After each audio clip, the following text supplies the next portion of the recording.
এবারের বিশ্বকাপ জিতবে না আর্জেন্টিনা, ব্রাজিল কিংবা পর্তুগাল, এমনটাই দাবি করছেন জার্মান গণিতবিদ জোয়াকিম ক্লিমলিট।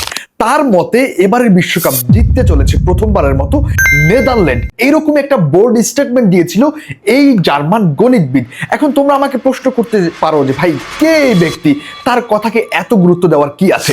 বাট ইন্টারেস্টিংলি বিষয়টা হচ্ছে এই জায়গাটাতেই এই লোক ক্লাস 3টা ওয়ার্ল্ড কাপে যে প্রেডিকশন দিয়েছেন প্রত্যেকটা প্রেডিকশন পারফেক্টলি মিলে গিয়েছিল। এই জোয়াকিম ক্লিমলিট 2014 বিশ্বকাপে বলেছিল জার্মানি চ্যাম্পিয়ন হবে, জার্মানি চ্যাম্পিয়ন হয়েছিল।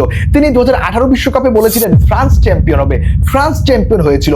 এবং লাস্ট ওয়ার্ল্ড কাপ 2022 কাতার বিশ্বকাপে তিনি বলেছিলেন আর্জেন্টিনা বিশ্ব চ্যাম্পিয়ন হবে, এবং ঠিক আর্জেন্টিনা বিশ্ব চ্যাম্পিয়ন হয়েছিল।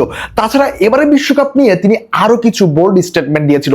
তিনি বলেছিলেন পর্তুগাল এবং আর্জেন্টিনার ম্যাচ হবে, সেই জায়গা থেকে পর্তুগাল জিতে যাবেন। এবং তিনি বলেছেন নেদারল্যান্ড এবং স্পেনের ম্যাচ হবে, সেই জায়গায় নেদারল্যান্ড জিতে যাবেন। এবং তিনি আরো বোল্ড স্টেটমেন্ট দিয়েছেন যেটা খুবই ইন্টারেস্টিং। তিনি বলেছেন ব্রাজিল এবং জাপানের ম্যাচ হবে নকআউট পর্বে, সেই জায়গায় জাপান ব্রাজিলকে হারিয়ে দিবে। সুতরাং এরকম বোল্ড স্টেটমেন্ট তিনি কিন্তু এবারের বিশ্বকাপ নিয়ে দিয়েছেন। এখন আপনার কাছে কি মনে হয়, লজিক্যালি এই কথার ভিত্তি আছে কিনা অবশ্যই কমেন্ট বক্সে লিখে জানাবেন। সবাইকে অসংখ্য ধন্যবাদ। আল্লাহ হাফেজ, আসসালামু আলাইকুম।